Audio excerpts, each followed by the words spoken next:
Live from Alachua, Florida, I'm Amrita Kaylee. And I'm Namamrita.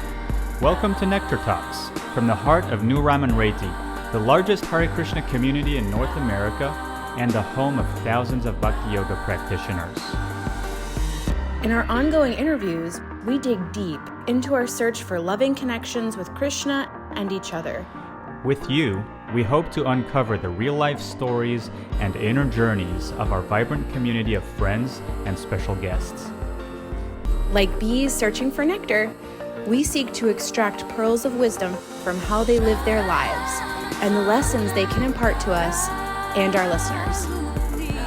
If you're seeking nectar, look no further. All right, let's get started.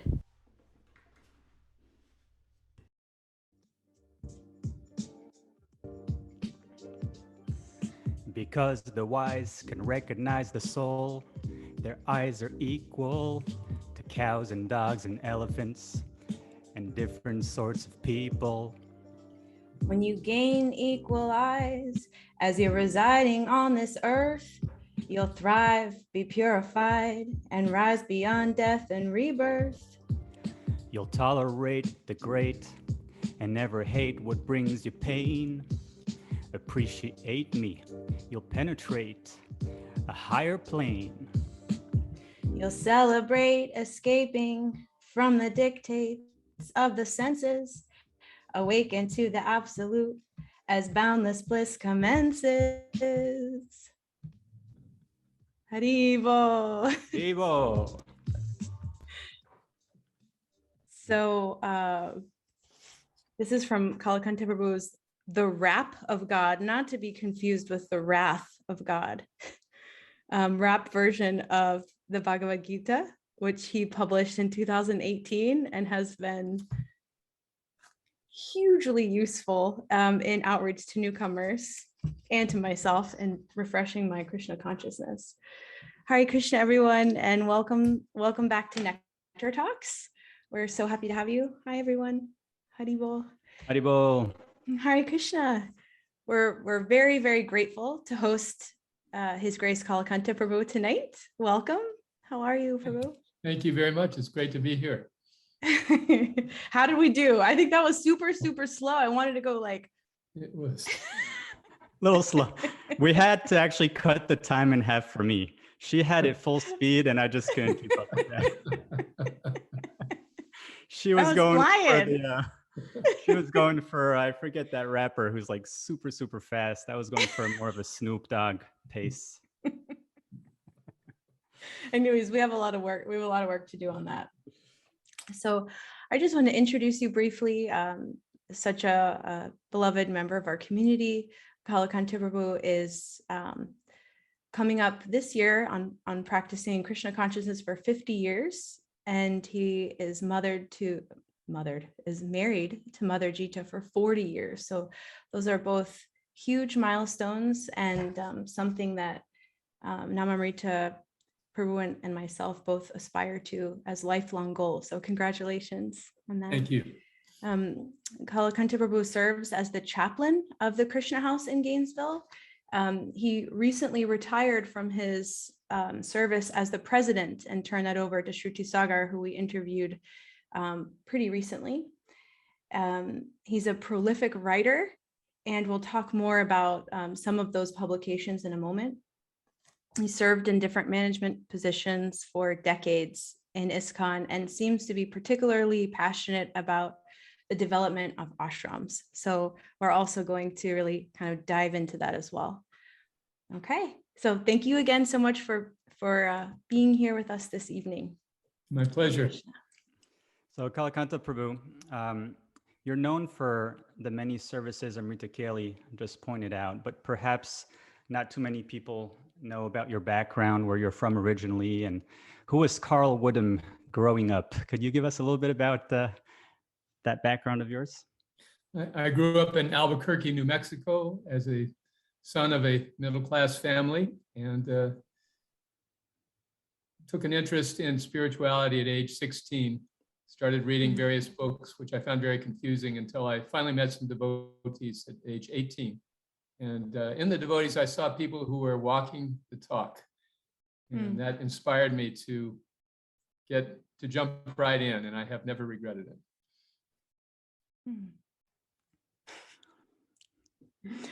Okay. I know Namamrita wanted to pull out so much more about your background, Right? Tell me.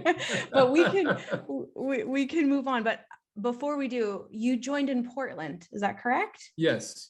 I left home at just after graduating from high school on a spiritual quest.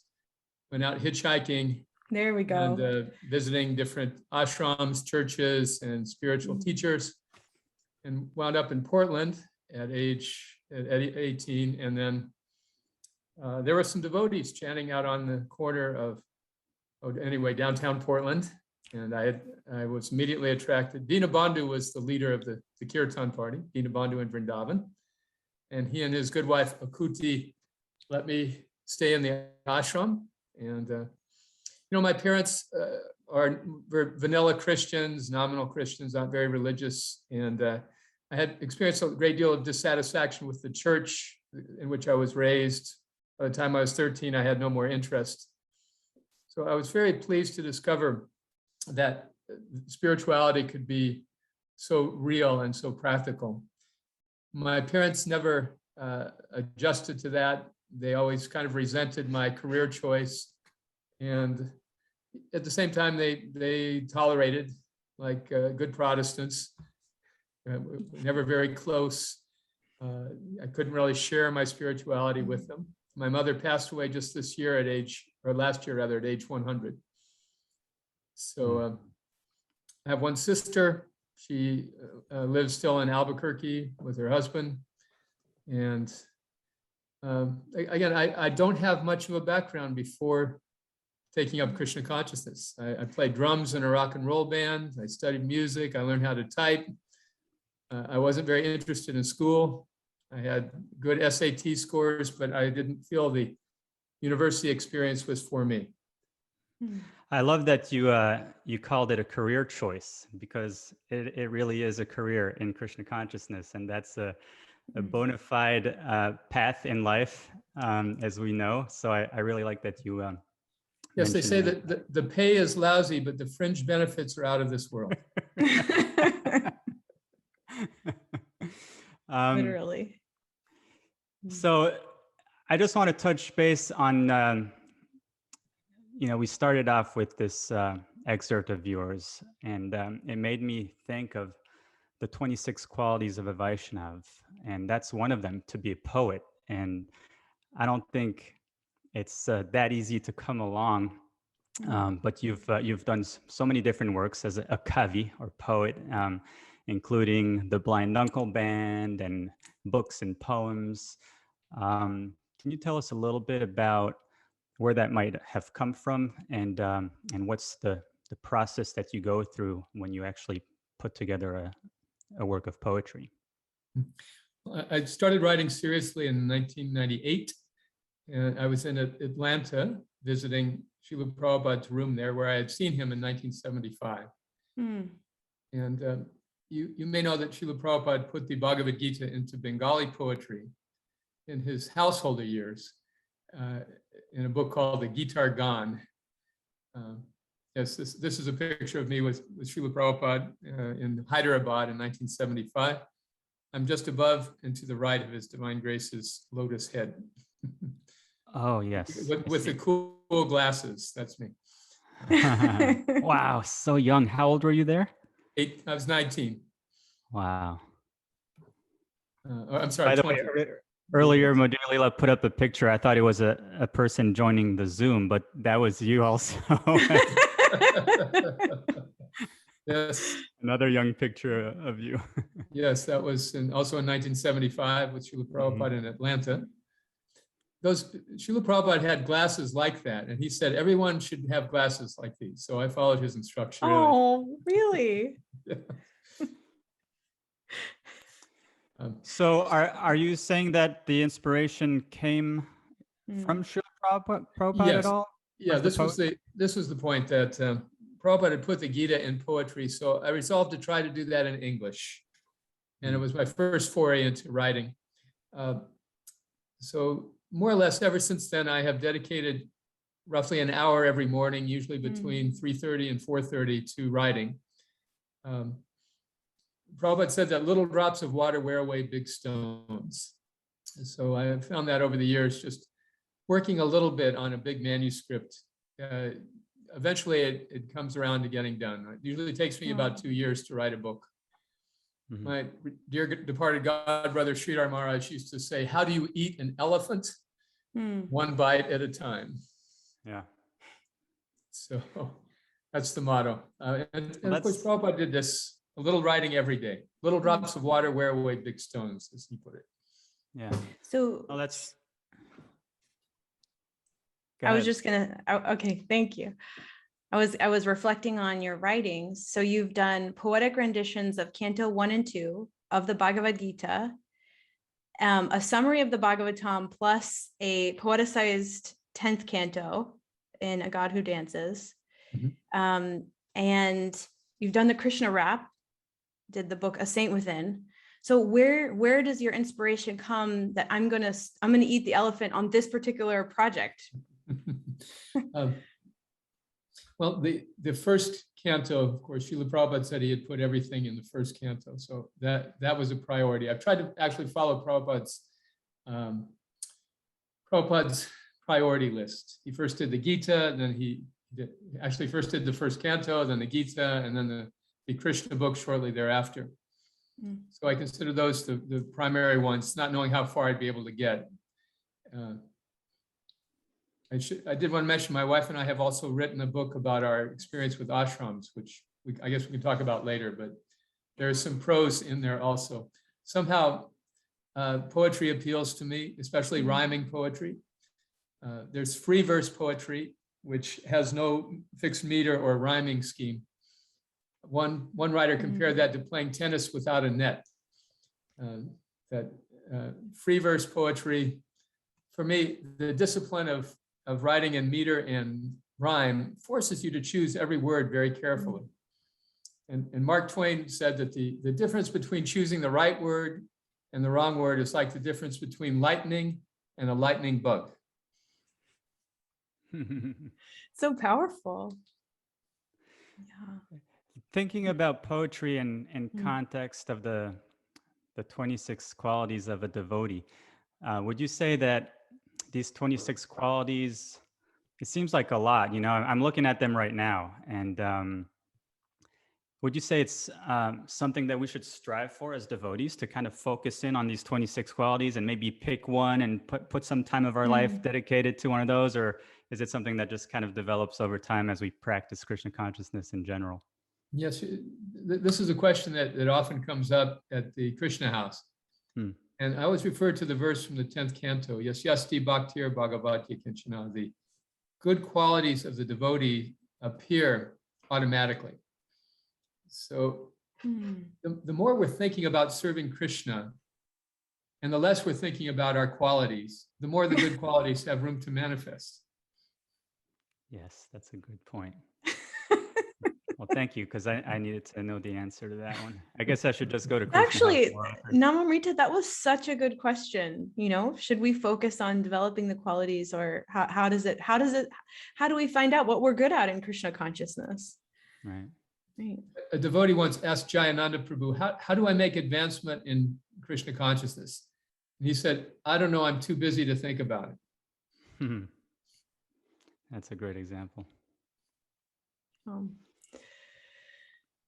So it seems that when it comes to writing, really your heart is in poetry. And then you have, we have the yin and yang of the poet and the manager, really. And when it comes to management, your heart is really in the development of the ashram. Is that right? Yes.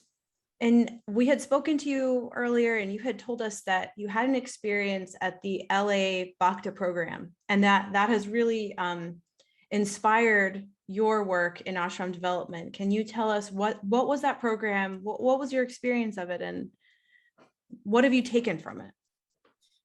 When Srila Prabhupada was physically present, people were joining Krishna consciousness right and left. and the temples were flourishing, and it was a reliable flow of new people coming in all the time. So in 1978, after Srila Prabhupada's departure, Danavir Prabhu at that time, we were both brahmacharis, he invited me to help him with the Bhakti program in Los Angeles, which was a structured way for these new people, the new men, to get basic training and get established as devotees. So he had developed it to a very fine level. And I had 2 years working with him extensively to learn how it all worked. And it was just amazing. It was wonderful. And seeing these young men and women coming in and becoming enthused about Krishna consciousness, even after Prabhupada's departure, it was very faith building for us all. And he taught me that to look at people equally, to don't prejudge them based on their external conditions, give everybody a chance. He taught me to find something in everybody, in a way in which they are superior to you, so you can treat them with genuine respect. And these sort of things stuck with me. It was as a brahmachari, it was just a wonderful experience. Previously, I had done traveling Sankirtan with the library party for 4 years. So this was, in a way, a step up from that service to really making a direct difference in people's lives, one by one. So after 2 years, at that time, ISKCON was in a lot of chaos, and I went on to other services, but always remembered that as such a wonderful experience. So subsequently, I started serving as a temple president, and I tried to emulate that program as a president. But the resources were so slim that we could just never quite get it off the ground until 2006, when we came to Gainesville. And then it just exploded beyond all of our expectations. It seems like you've developed an expert ability to present Bhakti to young Westerners in ways that are really logical and attractive and inspiring. And I find that to be really clearly visible in the way you speak, in lectures or just seeing you interact with other people. When it comes to the ashram mission, what are some of the strategies that you've discovered and developed over the years that make this program so successful that it really seems to be a role model for worldwide? I'm always hearing how the Krishna House model is something that works so well, and it seems like it's trying to be spread in different parts of the world. Yeah, we're hopeful. We have been studying ashrams. Some colleagues and I who work with a GBC advisory group called Sabha, have been studying the ashram condition throughout ISKCON. And there's a few bright spots, but by and large, that experience is sort of dissipated. So the simple strategies are the same ones that worked on 26 Second Avenue. The presentation needs to be in terms that the person can understand. After years of speaking to established devotees, we may have a sense of wanting to present Krishna consciousness in more technical terms, or quoting a lot of verses and things that a sophisticated audience can relish. So many of us have lost the knack to just gear it down and make sure that every word is understood and every concept is clearly presented. So that is the first, in terms of presentation, that's the key. Not assuming that the person knows anything, finding the newest person in the room and talking to that person and making sure they understand what you're saying. That's what I have learned over the years at Krishna House. If the new person understands what you're saying, then everyone in the room becomes enlivened. Yeah, this is our class of 2021, all vaccinated. So nice to see smiling faces, not just actual mouths. Yes. But before I go on, if I may just add, I think this picture illustrates my next point, which is the fellowship. When young people can come together with other young spiritual aspirants, that's what really makes the magic happen. And that happened at 26 2nd Avenue, that happened in our temples throughout the 60s and 70s. And it is still, there's still plenty of customers today if we can give the fellowship that they're seeking.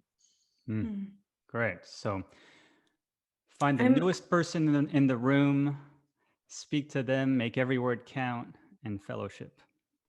Those are great So points. something I'm reflecting on is how intrinsically that means that everyone is included in outreach, because if I have been practicing or hanging around the Krishna House or coming to morning programs for 1 month longer than the newest person, I can give a class that everyone can understand, right? Including myself.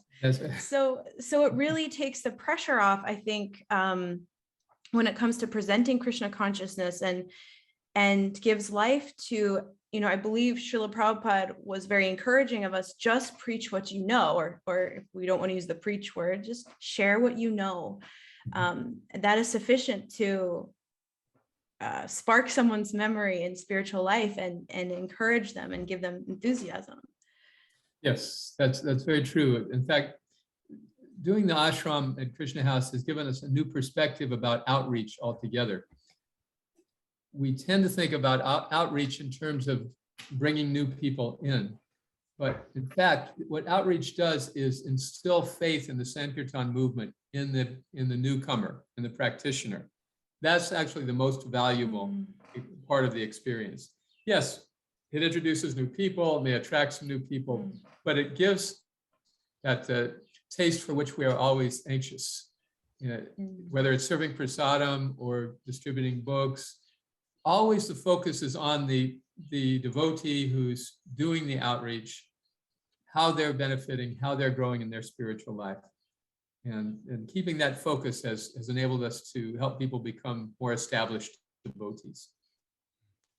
One of the feelings I had in the first few times that I came to Krishna House and attended the morning program was, this must be how it was in the early days with Srila Prabhupada.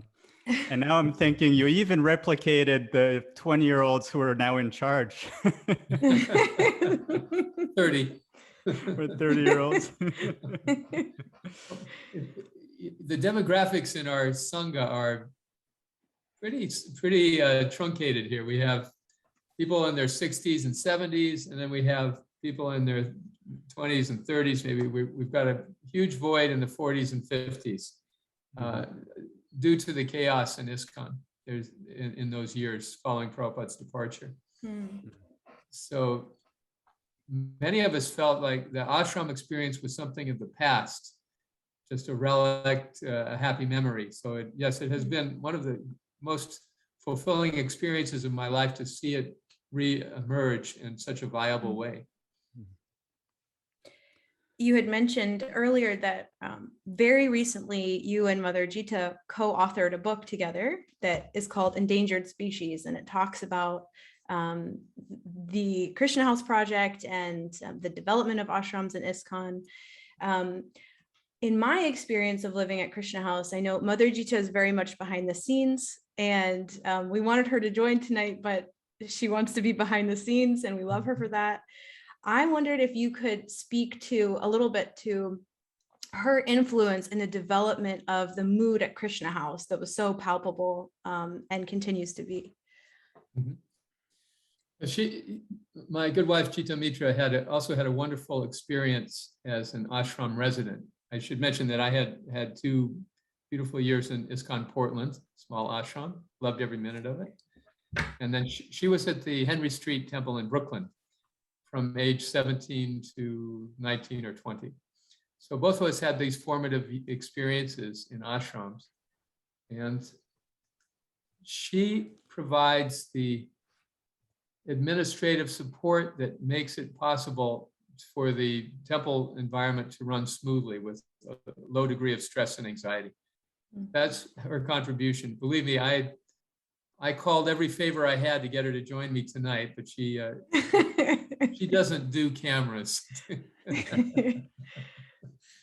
But she is wonderful. Her steadiness, her sweet mood, her appreciation of seeing newcomers, becoming established devotees. She enjoys that as much as I do. Always very interesting cast of characters. And but there have been many ashrams, of course, since 1978, and in North America. Other parts of the world have other situations, so I'm just addressing the North American scene. Many attempts have been made and continue to be made, but they're primarily for men. In almost all cases, there's men's ashrams. In fact, right now, our Krishna House in Gainesville and in Houston have the only supervised ladies' ashrams in the whole continent. But in these places, a young woman can come in and get equal treatment, equal facility, equal opportunity. That's how it was in the 60s. That's how it was in San Francisco, is the most vivid example. Srila Prabhupada welcomed young women. He gave them all encouragement. He gave them all the same opportunities as men. And there was a family atmosphere that grew from it. This is especially applicable for people from Western countries, because they're used to coeducational environments. They're used to being with intergender environments all the time. So when the ashram facility that we created provided for women to join as well as men, that's when it really took off. The ashram at Krishna House has been going strong for 13, 14 years now. We just had a meeting today where we're going to put everybody, trying to cram more people in here, in the attic, and then double up in the rooms. And it's because of that family environment that was prevalent in the ISKCON temples in the 60s and 70s. I knew it drew me in as soon as I met the devotees and I saw the happiness and the cooperation. I immediately wanted to be part of it. Yeah. Huh? That's great. When you first mentioned that, I'll admit that I was thinking, well, yeah, duh, there's the attraction between men and women, so that will make the environment more appealing. But actually what you're focusing on is this family atmosphere. And so that's really, really nice, that it's not so much based on the attraction between men and women. It's just, it makes it a more wholesome environment, like a family, which is extremely attractive and comforting to be around. Just last night, I had a class at the Krishna House with some new students visiting from University of Florida. And I asked everybody, how would you improve your life if you could? What way would you improve your life? So two or three of the young people said, yeah, I wish I could make more friends.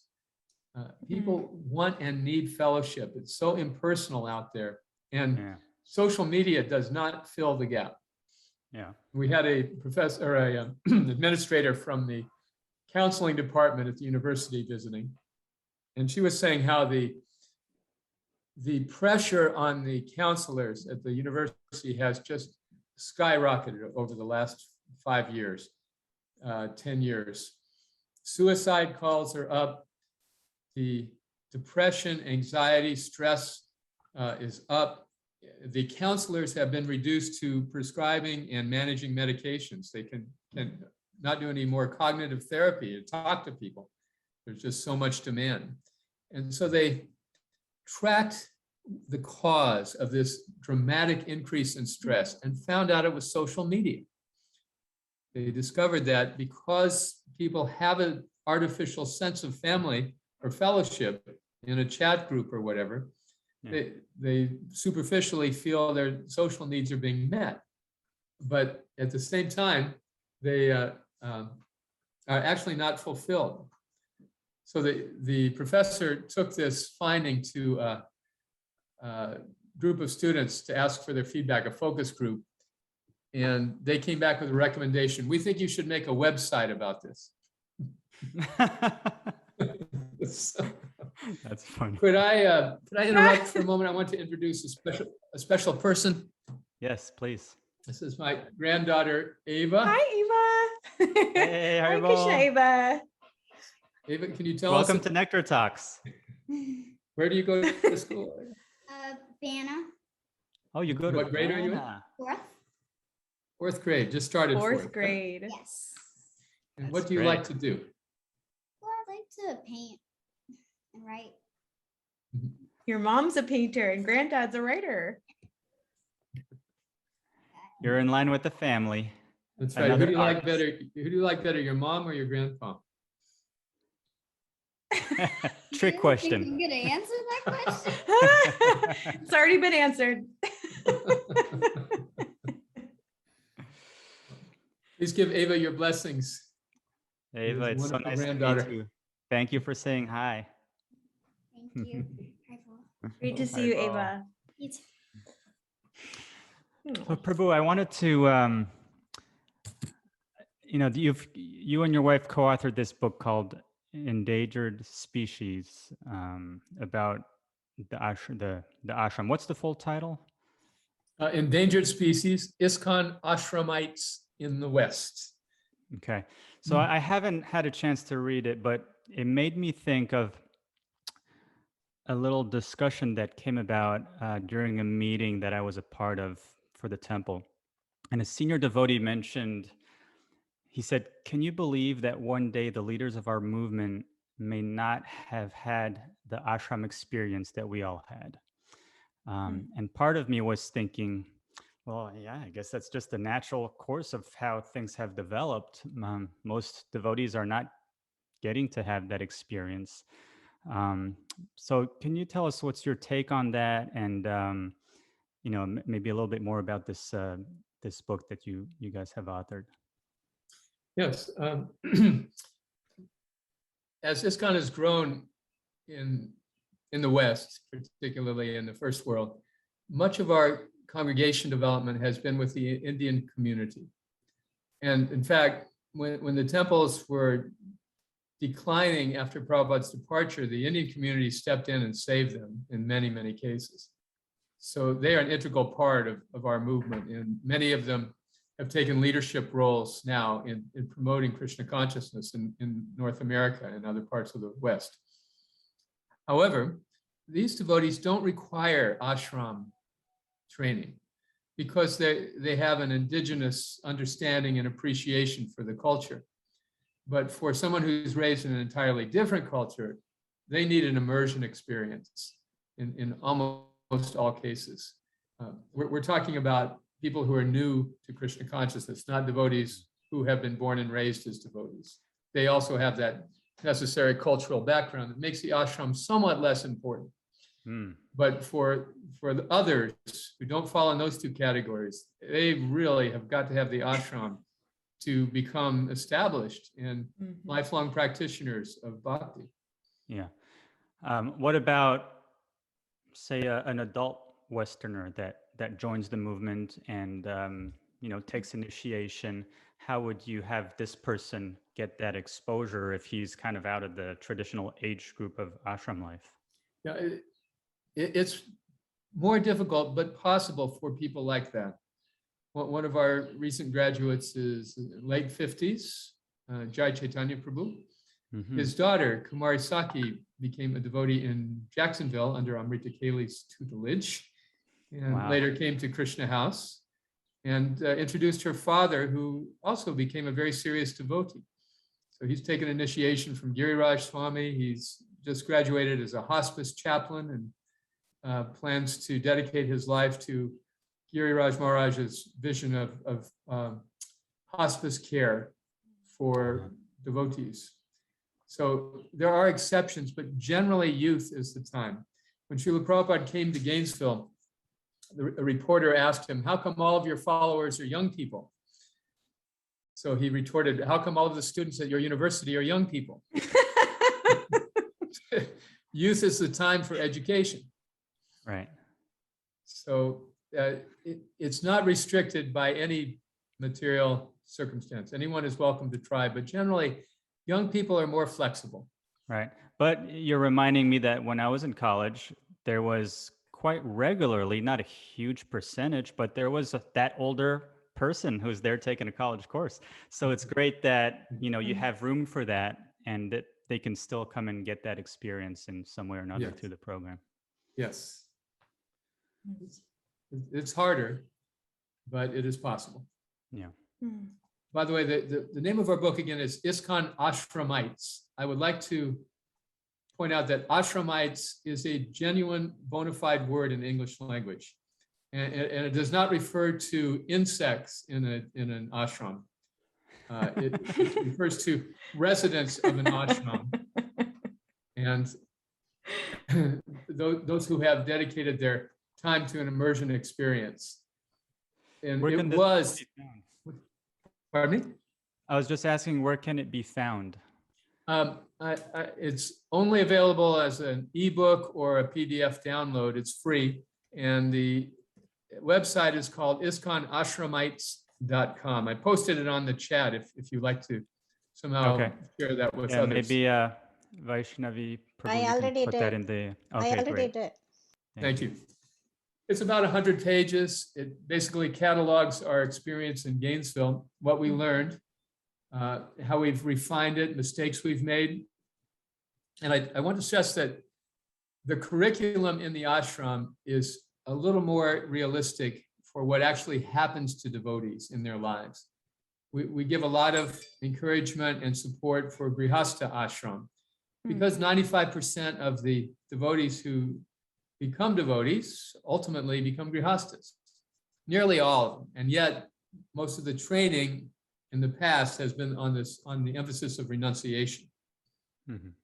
So we help prepare people for sustainable marital relationships, for being responsible parents.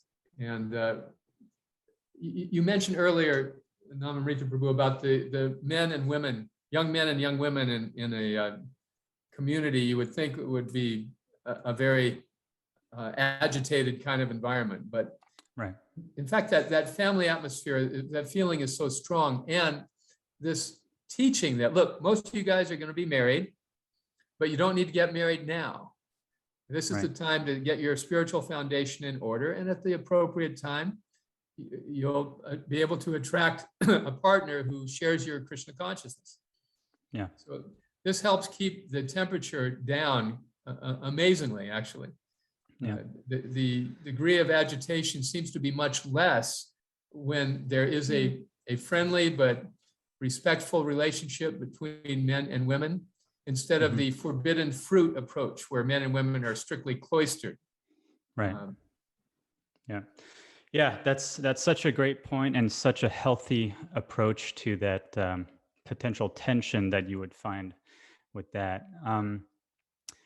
Maybe I can use that as a segue, speaking about the relationship of men and women in the ashram. From what I understand, you're a big supporter of just pushing the support for women, the position of women in the movement. The Female Diksha Guru resolution came out in recent years. What is your vision presently and for the future of ISKCON's women and ISKCON's view of women moving forward?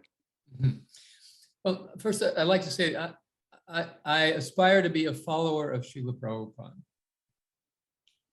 And when we study what Srila Prabhupada actually did when introducing Krishna consciousness in the West, we see that his most innovative shift from traditional practices was the inclusion of women. He said this himself on a number of occasions. He writes in the Chaitanya Charitamrita that sometimes I am criticized for facilitating women in temples. But those who are criticizing me cannot do anything to spread Krishna consciousness. He said, so very strong language. He said, they'll have to be satisfied with their own foolishness. So we're just following what Prabhupada did, you see, and it's still amazingly effective. So this is why it's not a social construct. It's not even a philosophical debate. It's just a very pragmatic matter. Do you want to spread Krishna consciousness outside of the Hindu community? The Hindu community can tolerate more readily the different traditional gender roles. And that's because the women generally know how to manipulate everything behind the scenes, right? They can control. But in the West, that sort of segregation is just seen as very backwards. There was a study amongst millennials about what are important considerations in religious choices for them. And the two factors they named as the most important are how women are treated and how this religious organization addresses the environmental crisis. So just being very pragmatic with you, when we started treating women equally, better than they had been treated since Prabhupada's departure, really, all of a sudden the whole ashram scene just blossomed, and the joy returned, and the ritualistic element was out, and all of a sudden the temple was full of life and vibrancy and enthusiasm and hope. People wanting to share Krishna consciousness with others spontaneously because of their own joy, just like the old days. So women are the key. When a young lady wants to join the ashram in Gainesville, we just feel like the goddess of fortune has come. And we are very grateful. I got a call from a dear old friend on the West Coast just a month ago saying, I distributed a book to this young lady. She's super interested. She really wants to become a devotee, but we don't have any facility. Can you help her? So here she is. We're very happy to have her. She's doing great. She is contributing already. So this is my point, that we cut ourselves off from 50% of humanity if we're going to have a men's only ashram. Right. And I love the point you made that this is also simply following in Prabhupada's footsteps. This was one of his biggest contributions, and we're just pursuing that. Exactly. This is just what he did. Not so much in New York as in San Francisco. He was open. Women were welcomed in New York, but in San Francisco, it was as many women as men in the temple. And there was no sense. You got to understand what it was like in those days. Boys and girls just pile into vans. There was no men's side or women's side in the temple room. Everyone would just get up. There was just no sense of this gender identity like we gained in the late 70s and thereafter. Right. If it's so stark, then it feels very uncomfortable and unnatural to shift from one cultural concept to a completely different cultural concept and kind of artificially place yourself in that position, right? Yes. In fact, there's a purport in the Chaitanya Charitamrita in which Srila Prabhupada describes this phenomenon. He says you would not introduce renunciation to somebody from India in the same way you would to somebody from America or Europe. He said to try to impose one set of cultural values on another culture is niyamagraha. It is trying to do the impossible. He hated that word, impossible. But it actually describes this effort as an impossible pursuit. So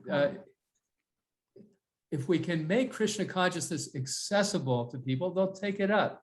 If we put a bunch of cultural barriers in front of them before they can take up Krishna consciousness, we're not going to spread this movement effectively. Yeah. I like how you're pointing out that it's important to just adapt according to the culture we're in. Like you said, you're not going to preach the same way to an Indian who knows so much about Vedic culture as you would with the Westerners. When it comes to the female Diksha Guru topic, my understanding is that, which I think finally got approved on the GBC as a resolution some years ago. But as far as the implementation, it seems like that's part of the issue, that in certain places of the world, it's just really hard to let that happen, whereas in the West, it's a lot more sought after. Yes, this has been a flashpoint issue in our Sangha. The devotees in India who have done amazing things spreading Krishna consciousness market Krishna consciousness on the basis of we are adherents to the strict Vedic culture. Mm. Mhm. And this appeals to people who value that and don't want to see India become westernized. Mm. So that's their whole strength of marketing, you see. But in the West, it's an entirely different approach. We have to say, just add Krishna. You don't have to take up a new cultural practice in your life. You don't have to change your clothes or change your dress or change your hairstyle or your language. Just add Krishna. Yeah. So consequently, in India, the devotees argue there should not be any women giving diksha. Giving initiation is a man's service, and they have made this point and made it clear that's their position. In the West, on the other hand, the devotees have years ago asked the GBC, please allow some women to initiate. When Srila Prabhupada was asked about this question, he said, yes, some, but not many. Some, but not many women should initiate. So why is it important to me as a preacher in the West? Very simple reason that the wonderful young ladies taking up Krishna consciousness need to know that this is not a chauvinistic, misogynistic organization that preaches, you're not this body, but practices, if you're in this kind of body, you're limited in this way, and this way, and this way. Right. These, I just have to say very frankly, in Prabhupada's absence, his female disciples have been terribly neglected or worse, and disrespected and put down. I think your mother told this story, I believe, right, Namamrita?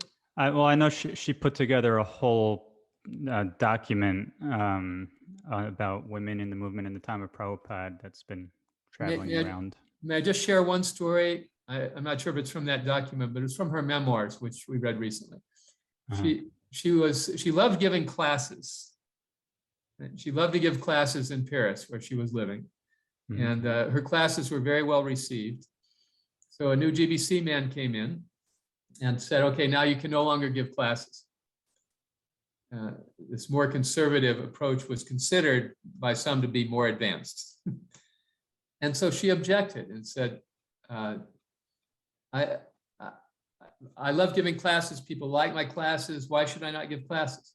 Ask Srila Prabhupada. So the GBC agreed. He wrote to Prabhupada. Prabhupada wrote back, yes, she can give classes.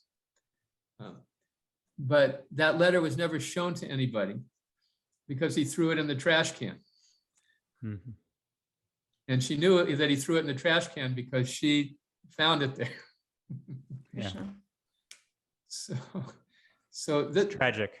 Yes, it is. I mean, it's wow. The repression that women have endured is amazing. I don't think most of my godbrothers could tolerate being devotees if they had to endure the things that women had to endure. And this refusal or this delay in letting women give diksha is another insult. It's just an insult to Prabhupada's legacy. It's an insult to his disciples. It's very offensive, actually.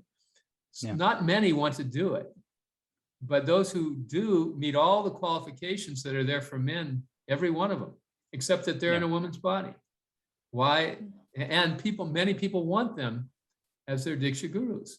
Particularly women will be inclined towards female gurus because they may have issues with men in their lives. They may have been abused. They may have trust issues. So here are these sincere young devotees who want this qualified devotee to initiate them. But no, you can't do it because you're a woman.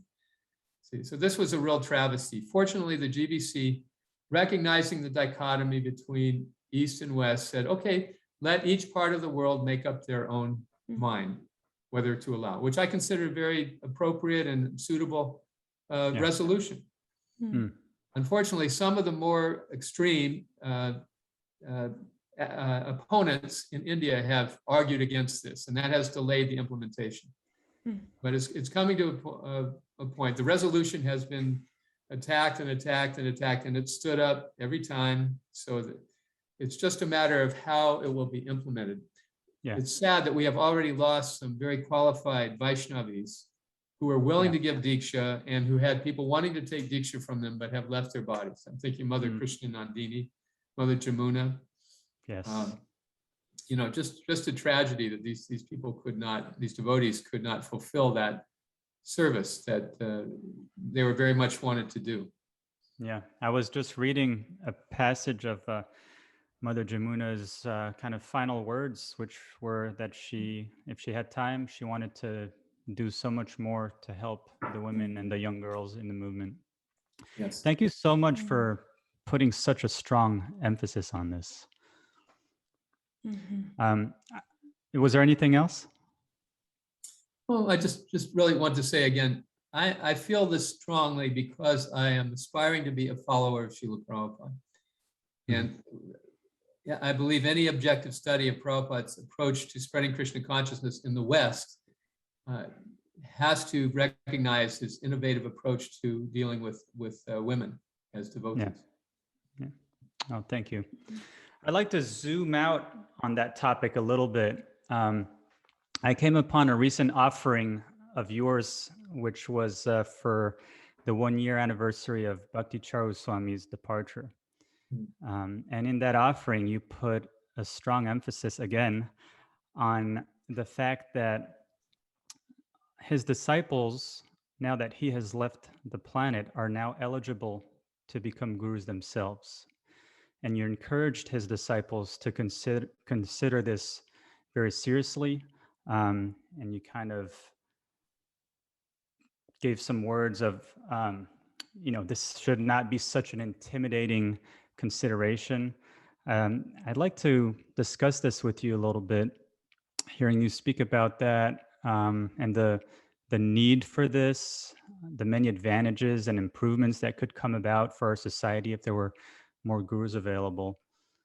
Can you tell us a little bit about that? Yes, this has been one of our greatest struggles after Prabhupada's departure. I don't want to go in great detail, but I would like to say that I have been personally intimately involved with the evolution of the guru system in ISKCON since 1978. I was at the GBC meeting in Mayapur that year after Prabhupada's departure, and not as a GBC, but as a support person. And they were confused young men, really, who didn't know what to do. And they took advice from certain quarters outside of ISKCON and implemented this zonal acharya idea, which was consistent with the approach that the outside people were taking. And of course, it was a massive disaster, and it seriously crippled the movement. The notion that being a Diksha guru means you have to be Prabhupada-esque is fallacious. It is contrary to Prabhupada's teaching. In 1975 in Mayapur, I was fortunate to attend a lecture that Srila Prabhupada was giving on the Chaitanya Charitamrita. It was verse 13 in Adi Lila, chapter 1, about Advaita Acharya. And he defined an Acharya, a person who knows the philosophy, practices the philosophy, and teaches the philosophy. This is an Acharya, he said. And it's not difficult. It's not difficult. So he said, so we have how many Acharyas in our movement? 10,000? And he looked across the room. There are about 200 of us there, mostly with mismatched socks. We have about 10,000. 10,000 will become 100,000. 100,000 will become 1 million.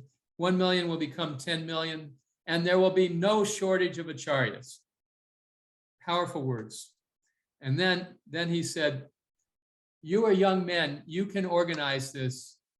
I am an old man, I have no opportunity. And with those words, he went into a rare public ecstatic trance. That notion of 10 million gurus around the world put Prabhupada in ecstasy, and he just lost touch with the external world for a couple of minutes. So 10 million gurus, okay? In about 30 years ago, we had 90 gurus in ISKCON, Diksha gurus. Today, we have about 90 Diksha gurus in ISKCON. And most of them are decrepit old men like me. So the GBC is becoming acutely aware that this system has got to be changed. And instead of looking at reasons why people shouldn't be, we should be looking for reasons why they should be able to give Diksha. Now, one of the very powerful lessons on Guru Tattva from Chaitanya Charitamrita is given in the Adi Leela that to differentiate between the Siksha and Diksha gurus is it's offensive, it's a mistake. They are separate but equal manifestations of the Supreme Personality of Godhead, equally empowered but with different functions. So because of the early politicization of the zonal acharyas, how they became this elite group, even above the GBC, it took 10 years for the GBC to get that straightened out. In 1985, there was a 50-man committee, no women, just 50 men. And I was on that committee, and we went through and helped the GBC right the ship and say no guru in ISKCON is above the GBC. So the difficulty is the lingering effect of the zonal acharyas fiasco is that the whole idea of being a Diksha guru is seen as this political position, this hierarchical position, when that's so far from what it's supposed to be. Being a Diksha guru is compared to being a parent in the 5th canto of Srimad Bhagavatam. Gururna sasyat tvajanona sasyat. No one should become a parent, a teacher, or a spiritual master unless they can deliver their dependents. So after a career in Krishna consciousness, if you've been a devotee, you've been following the regulator principles, you've been chanting your rounds, serving to the best of your ability for 30, 40 years, in most cases, having raised a family, you think a person, is it really such a big deal to be able to say to a young aspiring devotee, yes, I will be here for you. I'm not going anywhere. I will answer your emails. I'll take care of you. I'll be here to support your spiritual advancement to the best of my ability. That's not only natural, it's important. It's important for the devotee. Otherwise, what is the meaning of that life spent in Krishna consciousness? You know, what is the fruit? What is the outcome of it? Well, I'm just concerned about my own salvation. I don't, others, they're on their own.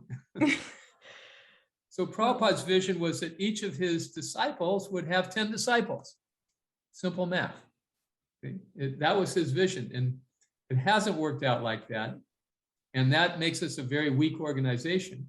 If we have a few dozen gurus with thousands of disciples, and we lose those gurus, where do we stand? Well, we need thousands of gurus who have smaller numbers of disciples. At least that is a common option for newcomers. Yeah. Most of us who are Prabhupada's disciples did not have a lot of interaction with him. So if people are inspired by a very charismatic, powerful preacher and are content with worshiping that person from a distance, knowing they won't see him much, that's all right. Nothing wrong with that. But there are so many qualified devotees who could take care of 5 or 10 disciples, but they're not encouraged. They don't think it's for them. They think being a Diksha guru means you got to be an international celebrity of some kind. Almost all of our Diksha gurus are sannyasis. That's not part of our tradition, really. Generally, gurus are very localized people with families and the guru ma to help raise the disciple, care for the disciple. That's really been a point for me, which is that growing up in ISKCON, I was taught this idea that you're going to go through the 4 ashrams and eventually you'll be a sannyas. That was kind of the old school mentality. And sure enough, that's become the image that we normally see of the Diksha guru as a sannyasi. Yes. Whereas for someone who's looking for a mentor or a teacher or a guide, you want to know that this person has had life experiences that you're going through. And so a grihasta guru in some ways can be very appealing because, there's of course sannyasis who have gone through all the ashrams, but there's also lifelong sannyasis who, haven't had the same life experiences. And that can be an issue for a potential disciple. Whereas if I know this man's had a career, he's raised a family, these are all the things I'm going through, he's lived it, he's been there, and he can show me the ropes on how to be Krishna conscious through all that. If I might point out, Prabhu, I have great respect for my godbrothers who've taken sannyas and stuck with it because it's very difficult. Yeah. the traveling, the pressures, it's tough. But just to put a fine point on what you just said, we actually only have a very small number. I don't know, I only know of one or two sannyasis in ISKCON who've actually raised a family in ISKCON. Yeah. There's some who've had children, but they went ahead and took sannyas with their children at a young age. So that experience of having raised a family in Krishna consciousness is really invaluable. And there's plenty of references in Prabhupada's books on this point that you don't have to have a danda to be a sannyas in the sense of a renunciate, of giving everything to Krishna. Prabhupada said, all these boys and girls, they're all better than sannyasis. He made that public statement in India one time. But on many occasions, my dear godbrother Vaisheshika Prabhu is often asked, are you going to take sannyas? And he just answers, well, sannyas is not recommended in this age. So everybody is welcome to pursue their own service in the ashram that best suits them. That has nothing to do with taking care of aspiring new devotees as a Diksha Guru.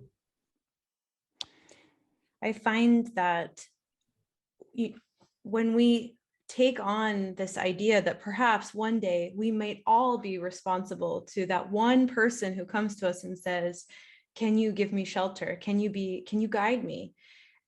That Namamrita and I were talking about this the other day. It automatically plants the seed in our young devotee brain and heart that, we need to live with integrity. We need to follow the principles. We need to qualify ourselves, right? And keep ourselves qualified so that we can give shelter to other people, whether it be Diksha or Shiksha, like you said. I mean, whatever the case may be, this is also something that can be very individually inspiring for a person on the inside. Yes. In terms of our sadhana and. Yes, yeah. that's please. I was just going to say, I've had the experience, for example, when I became a flight instructor, that's when I really learned aviation. Similarly, when I taught Bhagavad Gita in a yoga studio, that's when I really learned Bhagavad Gita. Because if you have to teach it to others, you have no choice but to just know it in and out, Yes. It's an incentive to continue practicing Krishna consciousness as well, and to continue deepening one's Krishna consciousness, to be responsible to a few students. Absolutely. Is there a difference in the qualifications for a Shiksha versus Diksha? Because I feel like I've been a Shiksha guru, perhaps this, like I have this one younger friend. I've been in touch with him for years and encouraging him in his Krishna consciousness. So maybe that qualifies me as a Shiksha guru, but I certainly don't feel qualified to be a Diksha guru because I'm not a perfect disciple myself. Well, this is the usual conception, isn't it? That, anyone can be Siksha, but to be Diksha, you got to be on this higher level. Right. When in fact, the Shastra says that they're equally qualified. If one is qualified to give Siksha, according to the Shastra, one is qualified to give Diksha. The difference is the sustained relationship. The Diksha guru and the disciple make this lifelong commitment that they're going to work together. I see. And what is the qualification to do that? See, that's really the question. The qualification is that one is committed to staying in Krishna consciousness, committed to following the regular principles, committed to chanting 16 rounds, committed to serving Prabhupada and being the best devotee or follower of Prabhupada they can be. It doesn't, all of the ideas that the Diksha guru has got to have this Madhurya Rasa going on, and is just a hangover from the zonal acharya fiasco. Okay.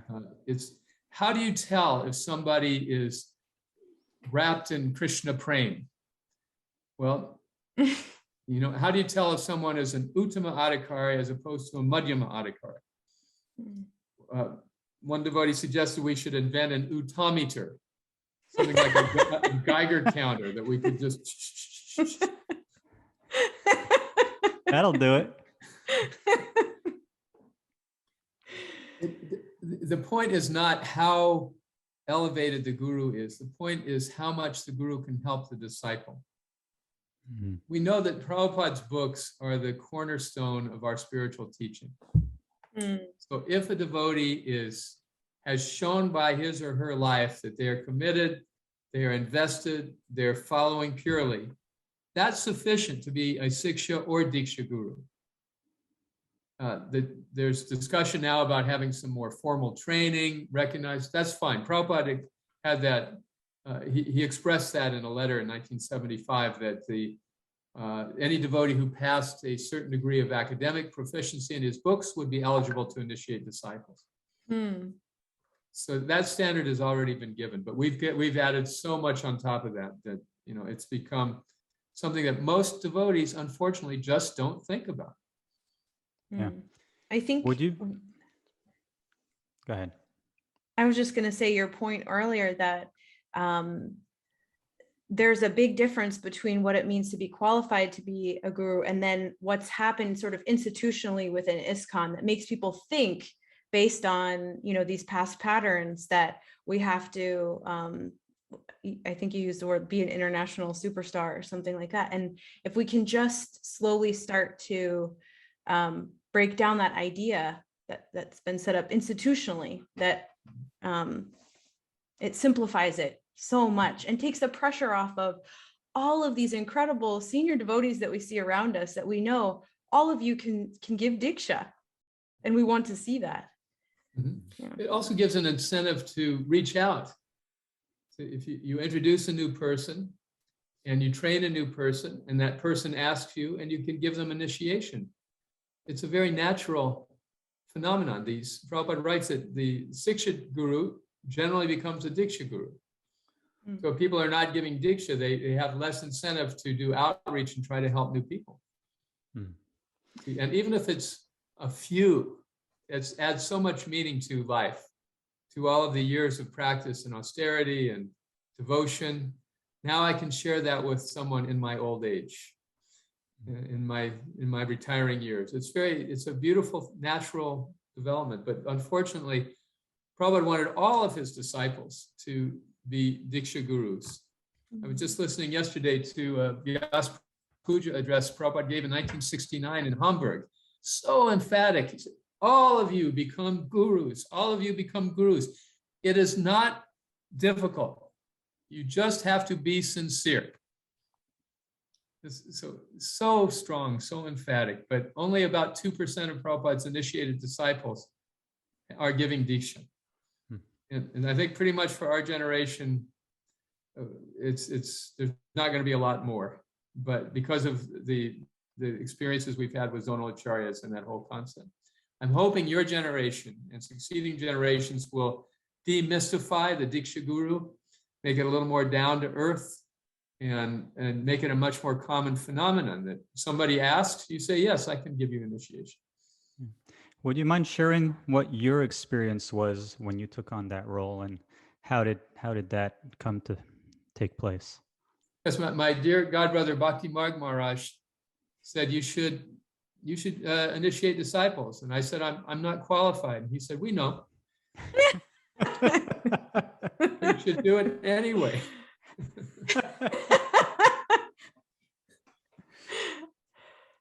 And so. Wait, let me go back to my 26 qualities. Oh, yes, humble. Okay. He was very persuasive, and his points were very sound. So I agreed to do it. And then my wife almost divorced me. She said, I don't want to be married to a Diksha guru. Wow. And again, this is the zonal acharya hangover. Now you're going to be a big star, and everybody's going to say Guru Dev and offer you obeisances, and they're going to say, oh, you're Guru Ma. I don't want any part of it. Right. So we worked it out. I agreed to take a limited number of disciples, 12 disciples. She said, that's enough for Jesus. That's enough for you, buddy. Did you already reach the cap? Well, what happened is, fortunately, by Krishna's grace, she saw that it didn't really go to my head. I didn't really change. Whatever I was, good or bad, I just kept going. And Good or bad. yeah, I mean, the point is, you don't have to be materially perfect on some exalted level of realization. You just have to be a committed devotee who's ready to take responsibility. If you can raise children, you can raise disciples. I've done both, and I can tell you disciples are a lot easier. You don't have to change their diapers. They have their trips, they can disappoint you, but you're starting with somebody who really, at least initially, wants to take your guidance. So everybody has, so many devotees have children, but so few have disciples. It's really a shame. So that was my experience. I've enjoyed it. It's just a great, sweet service and very fulfilling. I have 16 disciples, which is really nothing compared to so many of my peers. But I just initiate people that I actually know, that I have mentored, and that naturally restricts it to a smaller number. Right. Well, thank you so much for sharing your personal experience with that. Really demystifying the intimidation with the whole idea. Of course, the basics need to be met, and but after that, I really like how you're defining it as this is just a truly committed devotee. That's ultimately the qualification. And you don't have to be materially perfect. If anything, that might encourage the disciples, where it's not like this, right? Like we're saying, a superstar sannyasi, lifelong brahmachari, and it's like, oh, I could never do that. It's really bringing it down to earth on a practical level for the majority of people out there who are probably lifelong grihastas. Yes. May I add something, Prabhu? Yes, please.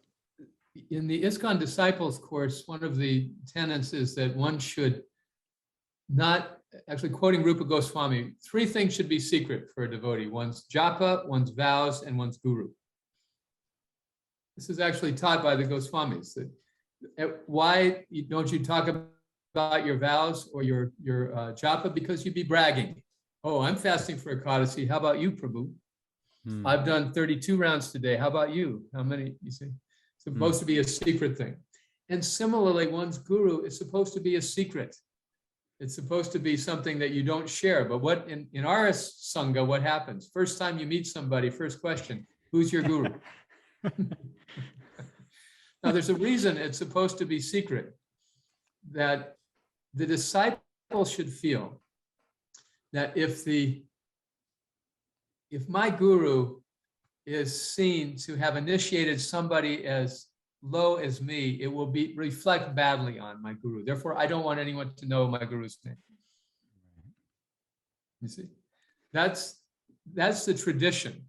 There's a saying in Hindi that previously the guru's name was secret. Today it's published in the newspapers. So why is it that we put so much emphasis? Because of our own spiritual insecurity. We want to borrow prestige from our guru and let everybody know I'm a disciple of such and such. That just means that we're not feeling are incomplete in ourselves as devotees, you see? So having a great number of gurus, making it a much more common thing, will bring it down to where it's supposed to be. Not that one is borrowing prestige from one's guru, but one is just a quiet, humble servant of one's anonymous guru in the civic succession. Seems that when the gurus have a more relatable status or feel to them, that brings the emphasis back to Srila Prabhupada and can unite us as a family within the movement, right? Under a grandfather, a father figure, rather than sort of, the branches of the tree sort of breaking off or whatnot. We can all be very united and strong. Thank you so much for making that point. Yes, demystifying gurus puts Prabhupada in the center. That's exactly right. That's exactly right. Bhakti True Maharaj made a video just not long before his passing, in which he said that I'm a guru. ISKCON is Prabhupada's ashram. Traditionally, a guru has an ashram and initiates students in his ashram. But ISKCON is Prabhupada's ashram, and I am giving initiation only by the authority of the GBC. If the GBC tells me not to initiate, I don't initiate. I'm not a guru in my own right. I'm just assisting Srila Prabhupada in this way. And that keeps Prabhupada in the center. I love that point, Amrita. Very nice. Thank you.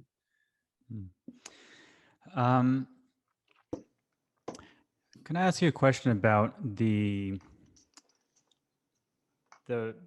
one-on-one guru-disciple relationship and the kind of tailoring, customized approach that should be there from my understanding? As an institution, it seems, and I may be wrong, but the feeling that I get is that we have our standard vows, our standard rules and regulation that we publicly vow to make and present in front of the deities and the assembled devotees. Meanwhile, behind the scenes, there might be some adjustments being made.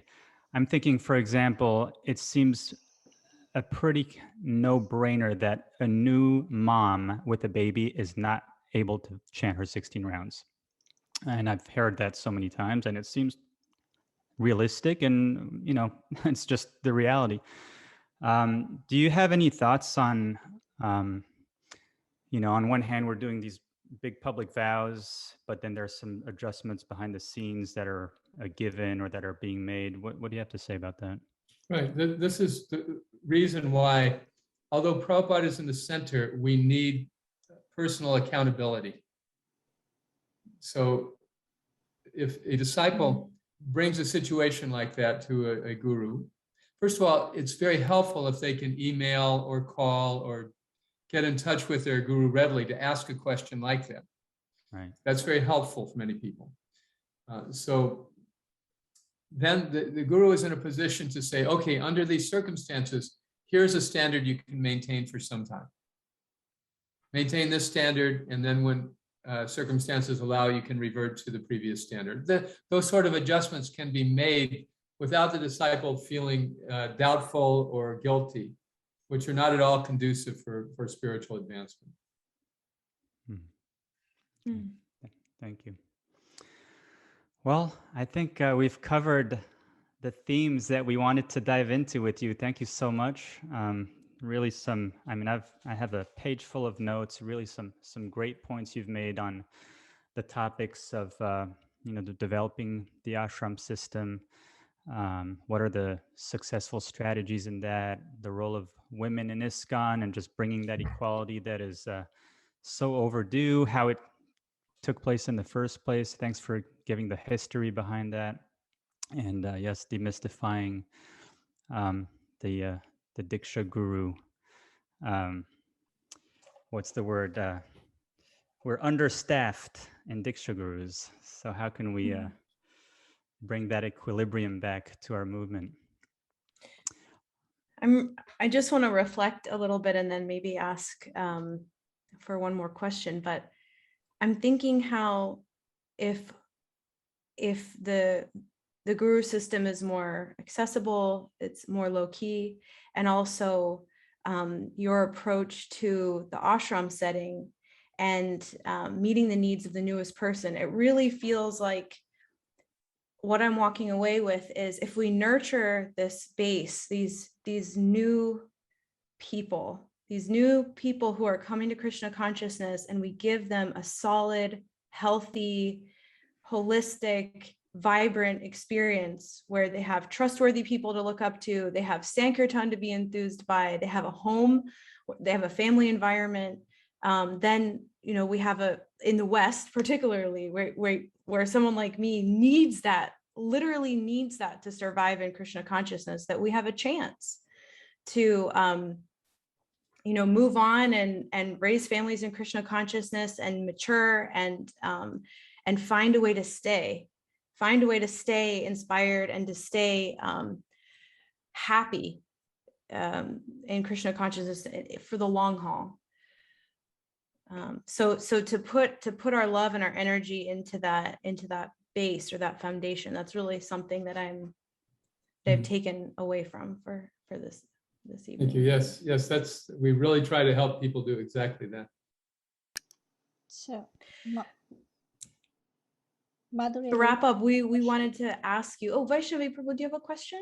Madhuri Leela had a question on the. Yes, Yeah, I'm just pulling up the questions here. Okay. But go ahead, if you wanted to say something, Prabhu, while I look through we have some questions from our online viewers here. Okay, I'm seeing one from Mahavishnu Priya Prabhu. She writes, isn't it just a question of linking up a sincere young aspiring follower with Srila Prabhupada? Yes, that's exactly right. The aspiring disciple is first encouraged, make a relationship with Prabhupada. Don't even think about a Diksha Guru for at least 6 months or a year while you're cultivating that relationship. And then it is a mature expression of submission to Prabhupada to accept a Diksha Guru, because then you're actually accountable to somebody who is acting on Srila Prabhupada's behalf.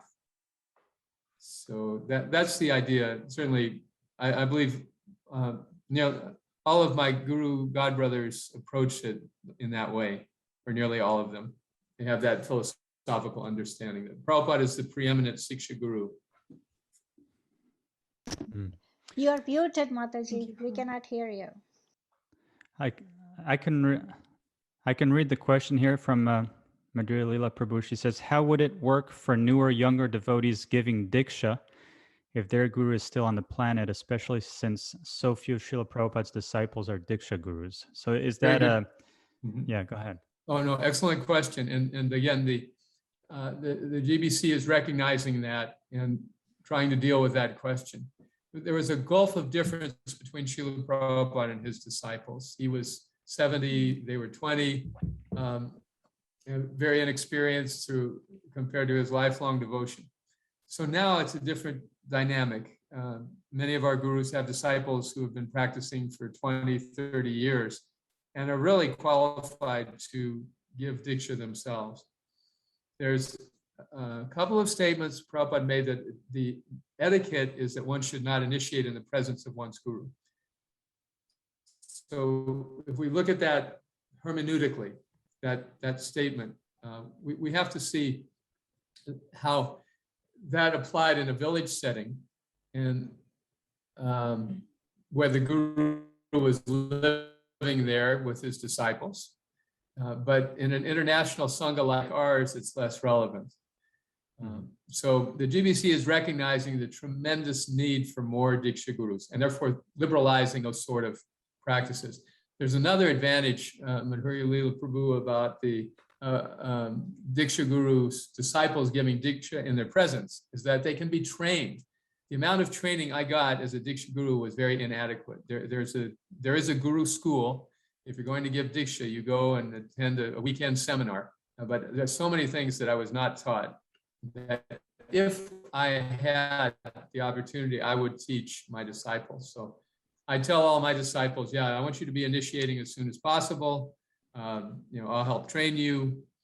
And if that means I can't initiate anymore, it's fine, no problem. But we're coming to recognize we're not going to expand the number of gurus to 10 million if we have all these restrictions. No women, no second generation, got to be highly, highly somehow qualified. We're just never going to make 10 million. So more manageable qualifications, less of the restrictions. That's our hope. That's my hope, that the future generations will get rid of all of this obstruction. Great. All right, so I think we should wrap it up. We have a little something we're going to share, which is a performance by the Blind Uncle Band. For those who don't know, Kalakantha Prabhu is probably the mastermind behind this band and all the the great satire lyrics. What was this one that we have selected? Oh, it's a song about devotee attitude set to the tunes of Let It Be.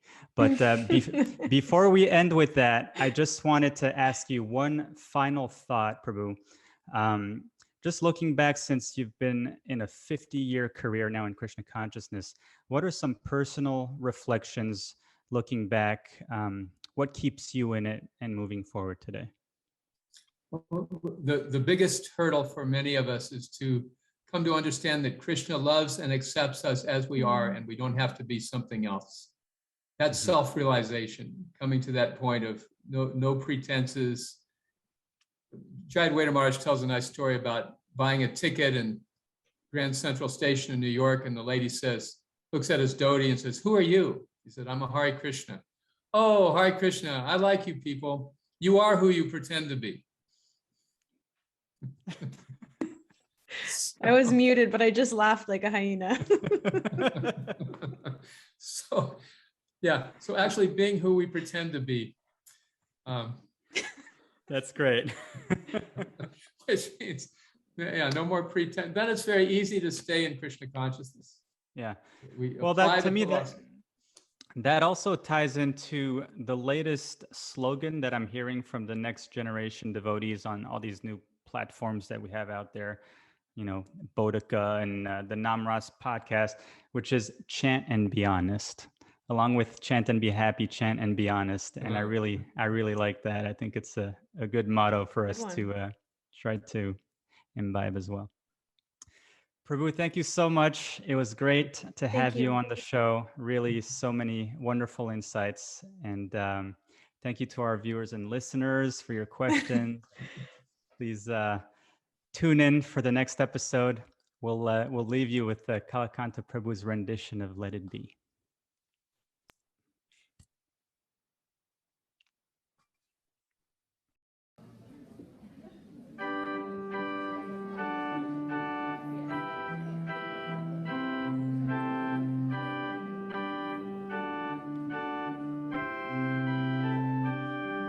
When I find myself down at the temple, Mother Mukya comes to me.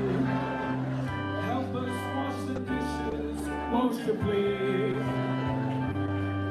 And when prasad is over, she is standing right in front of me. Help us wash the dishes, won't you please? Won't you please? Won't you please? Won't you please? Won't you please? Service is auspicious, won't you please? So many able-bodied people live in New Ramakriti. Let them wash the dishes and let us be. We used to wash them often until we attain seniority. So let them wash the dishes and let us be. Let us be. Let us be. Let us be. Yeah, let us be. Let us be. Let us be. Let us be. Let us be. Let us be. Don't waste your words of wisdom. Let us be.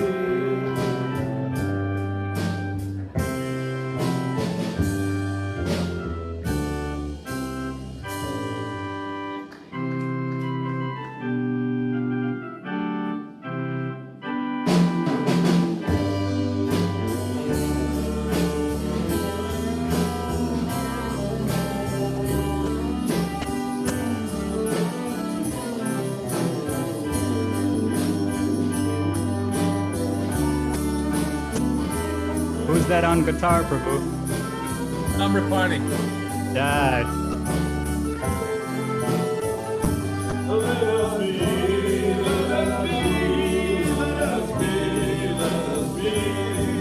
Don't waste your words of wisdom, let us be.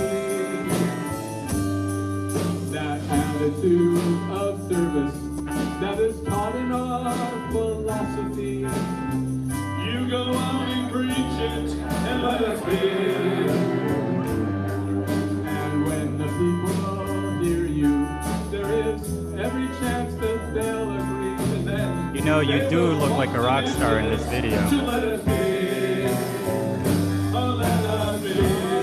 A celebrity.